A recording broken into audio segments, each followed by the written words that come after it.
Yeah, it's there you go. It's very exciting to be on a panel where you agree very profoundly with the two previous speakers. And I think that, again, what is wonderful to hear in what the Minister said is a recognition of what I think to be one of the key drivers of excellence in schools, and that's the quality of the initial applicant. And I think the quality of the initial applicant is one of the determiners of what that school will be like. So what I want to discuss and try and outline is what I think the project really for continuing professional development should be. And I can think of no better way to say it than re-intellectualising schools. And I think that what we need to do is restore a sense that was present in certain parts of our system, that actually schools was where intellectuals could go and still be intellectual. Now, there's lots of ways one could do this. But I spent, goodness, was it 8 years? I think it was 8 years teaching teachers at the University of Cumbria. And I think between them and Manchester, they were the majority providers of teachers. And apart from several very excellent students, the most remarkable thing about the teachers I taught was their lack of intellectual interest in everything, in very much at all. And this wasn't because of a lack of talent, this wasn't because of a lack of an innate ability, it's a kind of a deficit in our culture. And their sort of inability to realise their talent was in part because the very schools in which they were in, the way in which autonomy and excellence were policed out by targets, by audit, by an ever more prescribed curriculum, prevented the development of the intellect and interest that they had. And I think if we are going to restore something like schools that really make a difference, that excite pupils, where people have a sense of the possibilities that education brings, we really have to begin to break down the barriers between schools and universities. Now, just as Teach First, which is an organisation I think has done wonderful work, gets some of the best qualified university graduates to come and teach in our schools, why not think more radically as well, or extend the radicalism of Teach First into something like our postgraduate students? Many of our students who are doing PhDs, many of them are often unfunded, and would welcome the opportunity to learn to teach at some stage in our schools. Let's reinvent the idea of attendance for graduate students at our universities in schools and vice versa. And the presence of, and I know from being a university lecturer myself, often as a university lecturer, the absolute intellectual height you reach is during your graduate study. That's when you get all the latest ideas, that's when you understand the full range of your discipline. And imagine the import of that into the staff room, where if we created a sort of permanent structure where graduate students would visit and teach, they would themselves be able to impart the latest learning, the latest thinking to their colleagues. And that in its turn would help create the sense that schools were places where one could indeed be an intellectual.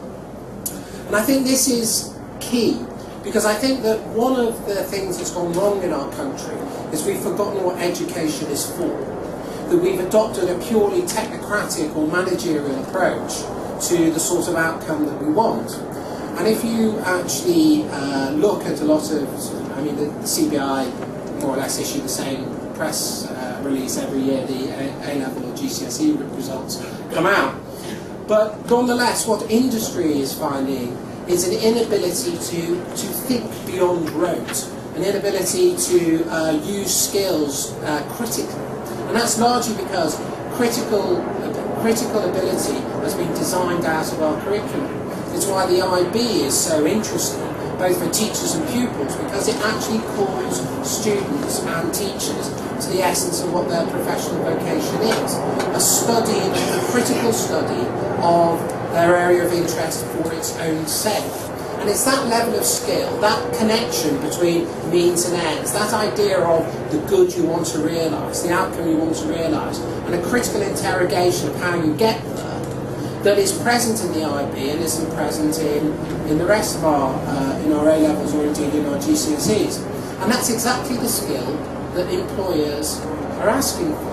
And that's exactly what teachers themselves would like to teach. So I think that that is key to what would be a second or third string to the presentations that we've heard already. And it seems to me that if we were able to build on that idea, we could convert schools into centres that could become the Cambridge College system, a centre for the re-education of all the people who've missed out, who have been treated so badly, particularly in disadvantaged areas by our schools. And this sort of idea of a new intellectual site that people could use would be opened up by autonomy, would be opened up by the narrowest possible national curriculum we could have. And then you would allow schools to develop in the lives of their local ethos and culture.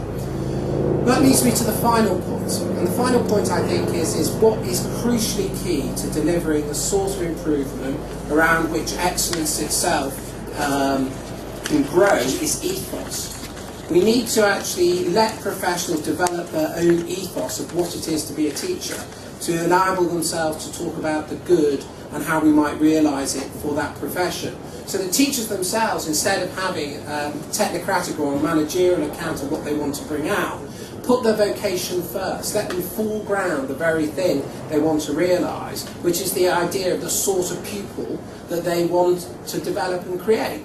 And that would be somebody who is both creative and knowledgeable. That would be somebody who unified the fact-value gap that still permeates and destroys our education system. That would be somebody who would be able to deploy facts to realise values. Because in the end, classically speaking, that is what education has always been about.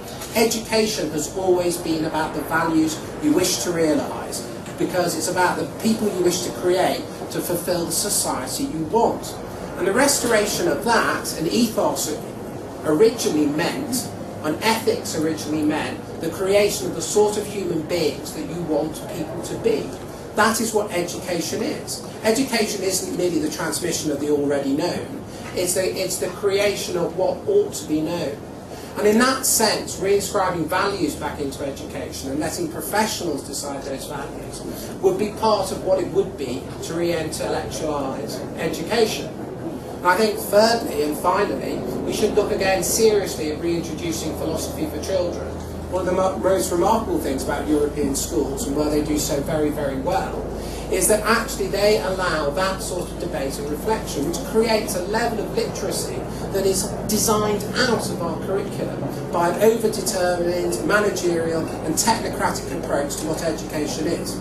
So to sum up, unless we can realise that actually education is and only is about values, i.e. is and only is about the sort of human beings and the sort of society we want to create, and the facts that we know are used to deploy to build that edifice, unless we realise in order to do that we need to re-intellectualise the teaching profession so that artistic and creative people think of teaching as a career they want to enter into, then we are not going to achieve all the good that I think many of the reforms the government is setting out make it possible for the first time for us to achieve.